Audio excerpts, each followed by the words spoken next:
Happy Halloween, everybody. I hope you guys are having a great evening so far with your kids, taking your kids out trick-or-treating. I wanted to get this video out on Halloween instead of Monday, so this is why I am saving it for Tuesday, so you won't see one on tonight, which is okay, I'm filming it Monday. Anyways, let's move on from that. We're doing the top 15 facts of The Conjuring. So number 1, it's one of the highest grossing horror films of all time.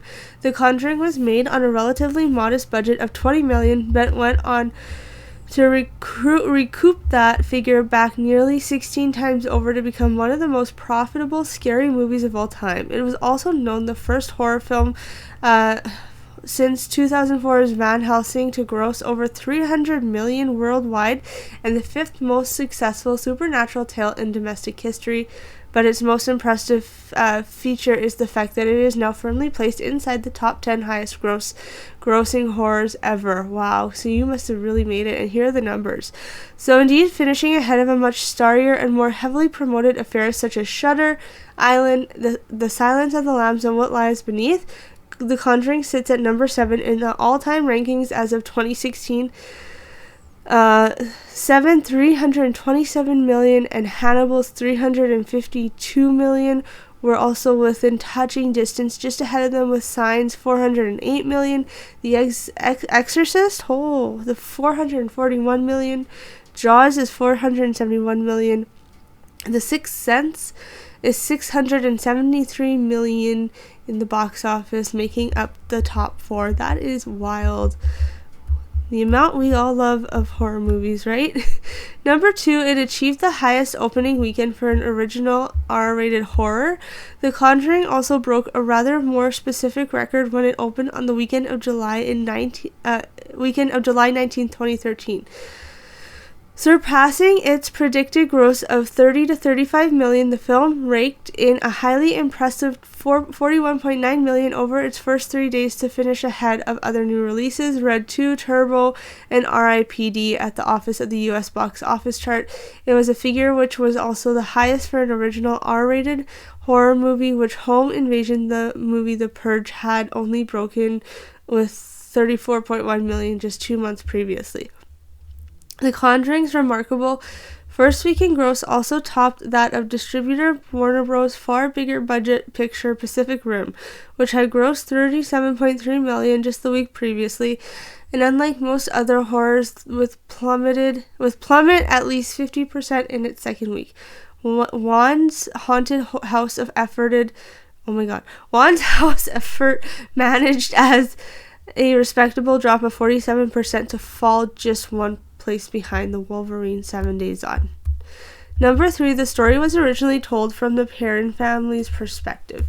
Producer Tony Rosa de Grande's early treatment intended for the film to be viewed from the perspective of Father Roger, Mother Carolyn, kids Andrea, Nancy, Christine, Cindy, and April, and not forgetting dog Sadie, of course, the real-life Perron family who moved into the now notorious dilapidated farmhouse in Rhode Island back in 1971, only to experience a nightmarish series of events shortly after. However, after sibling writers Carrie and Chad Hayes were invited to refine the script, the pair decided to shift the focus onto Ed and Lorraine Warren, the professional demonologists who were brought in to investigate the stranger and unexplained developments that occurred at the property, interviewing the latter to ensure that all the details were correct. Given that Patrick Wilson and Vera Farmiga's tag team act as the paranormal sleuths was one of the film's most successful elements, it's a move which proved to be truly inspired. I was thinking about something in this movie. Is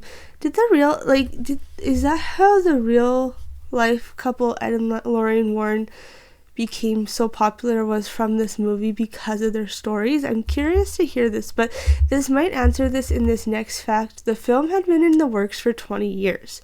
The Conjuring couldn't exactly be described as an overnight success. In fact, the idea for the film initially emerged 20 years previously, when film producer Tony DeRosa Grund was played a tape of Lorraine's original interview with Carolyn Perron by her husband Ed. DeRosa Grund attempted to get rid of the the project off the ground for the next 14 years to no avail, although he very nearly landed a deal with production company responsible for The Haunting in Connecticut.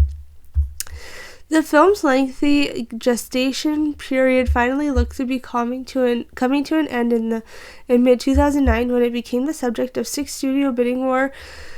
But after DeRosa Grund and successful bidders Summit Entertainment failed to agree on the terms of the contract, The Conjuring went into limbo once again. Much to DeRosa Grund's relief, the movie finally started to become a reality a few months later when his Evergreen Media Group made a deal with New Line Cinema.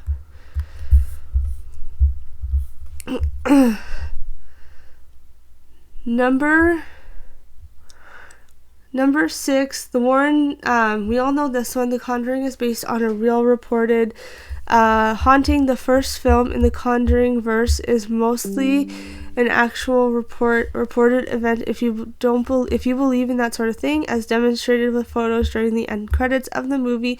The Perron family really did exist and reported they were being attacked by some kind of entity.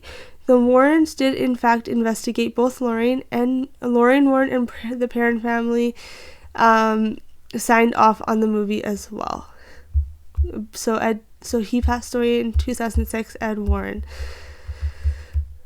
Number 7, we all know this one too, is the Warrens really do have that museum of creepy things. The Warrens began their research in 1952 and decided to open the museum in the early 1980s after their collection of haunted objects began to accumulate. The Warren Occult Museum is housed in the basement of the Warrens' actual home in Monroe, Connecticut, and is full of haunted artifacts and images taken from their case. It's home to an organ that plays itself, a mirror that is said to summon spirits, and a coffin owned by a modern vampire. To keep the evil at bay, a local priest comes once a month to bless everything on display.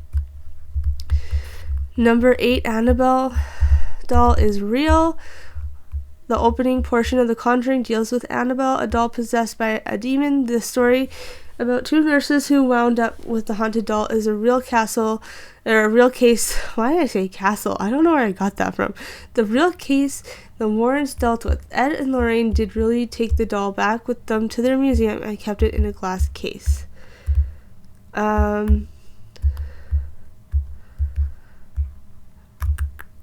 then Annabelle. So number 9, Annabelle is not the true backstory of the doll. The first spin-off of The Conjuring, Annabelle, serves as an origin story for the creepy doll, but none of the stuff that happens to Mia and John Gordon has any documentation in reality. It was all created for the movie. The Warrens' case with Annabelle starts in a hobby shop scene at the end of the film, where the doll was purchased by the mother of one of the nurses. Number 10, Annabelle might have a real victim, though it wasn't in any of the movies, but Annabelle might have a real victim. After it was in the Warrens' museum, it might have inflicted its evil on someone. According to the Warrens, a man came to the museum and banged on the case, mocking the doll until Ed threw him out. Lorraine claims the man's girlfriend told them the pair were laughing about the doll afterward while riding away on the motorcycle until he mysteriously lost control and crashed into a tree. Ooh, that's really creepy. Number 11, it originally had a different name. The film's viewpoint wasn't the only thing that changed during the course of its production. The Conjuring was originally described as the Untitled Warren File Project when Farmiga Wilson and co-star Ron Livingston and Lily Taylor were cast. Following a suggestion from director Wan, the film was given the title of The Warren Files before the producers finally settled on its more familiar name. In a 2010 interview with Vulture about Insidious, Wan admitted that he wasn't particularly precious about the titles given to his movies. Don't be surprised if they say we need to come up with a simple title and call it something like Darkness or something easier, which I understand because Insidious is not a word that a lot of people use, unfortunately, even though it's such a cool word. If they come up with a much better title than Insidious, then I'm all for it. But if they don't, I'll stand up for it and say, guys, that is one crappy title. Number 12, Farmiga and Wilson spent 3 days with oh my gosh, with the real Lorraine Warren. Vera Farmiga and Patrick Wilson certainly couldn't be accused of slacking when it came to preparation for their portrayals of Lauren and Ed. The pair, who would of course later reprise their roles in the sequel based on the infield haunting, The Conjuring 2, traveled all the way to Connecticut before filming began, where they spent 3 days learning about former long-running paranormal career from the lady herself. Indeed, as well as regular visiting the set during production, Lorraine proved to be a valuable research tool for the film's two main stars, and Farmiga in particular, who later revealed how much her trip had informed her performance. I just wanted to absorb her essence. I wanted to see the details. She has such mad style. I just wanted to see the way she communicates with her hands, these gestures, her smiles, how she moves through space. Number 13, the real Lorraine Warren has a cameo.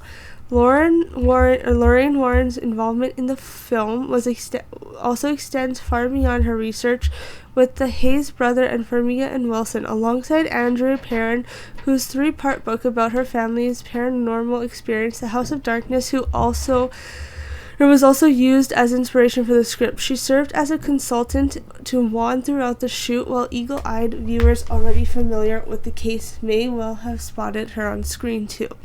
Indeed, as well as clairvoyant, light trance medium, and paranormal investigator, Lorraine can also add actress to her resume. Of course she can. Number 14, the film's composer plays Bathsheba. I don't want to say the name too much, but that's number 14.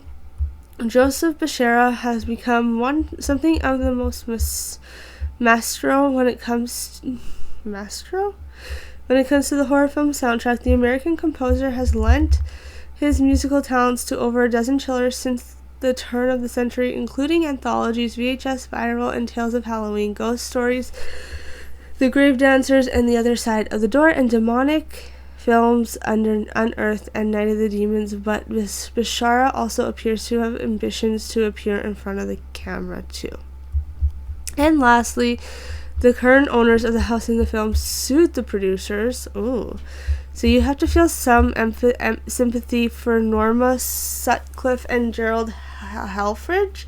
Sorry if I said your names wrong. The pair had lived peacefully in the house where all the real-life paranormal activity supposedly took place for over 25 years. But after the release of The Conjuring put their home back on the map, the couple suddenly found themselves living in a tourist attraction. After claiming that they had experienced numerous acts of vandalism, been subject to threats of violence, and found several objects affiliated with satanic cults placed there since the film first hit screen, Sutcliffe and Helfrich decided to sue director Juan Studio, Warner Brothers, various other producers. The couple, who brought the property back in 1987, 16 years after the events in the book took place, have also named 5 individual trespassers and 500 interlopers, referenced as John and Jane Does, in the lawsuit, which argues that those responsible for the film failed to notify them for their plans. So in that case, yeah, you have every right to be mad about that. You don't want tourists, but maybe producers and filmmakers should start warning people if they're gonna borrow real people's homes and that still own those homes. And if you borrow them, you should say, like, hey, these are the plans, this is what we were told to do, or what we're doing, this is the movie, this is the idea. And I get there's NDAs, but maybe make them sign one too. Anyways, you guys have a great rest of your day. Happy Halloween, and we'll chat with you guys later, and we'll take a little break from holiday seasons, and then we'll go into some fun movies. I'm not too sure what yet, though. I haven't thought that through that much. We might do a Christmas one, just because it is November 1st coming up, and that would be like the Nightmare Before Christmas one, probably. But after that, we'll get into some different ones, some fun ones, maybe some Avenger ones, maybe some DC, maybe some comedy ones. I just watched Stray with Will Ferrell. That one was a cute one. You guys, anyways, that is it for me. Have a great rest of your evening. Happy Halloween. Bye now.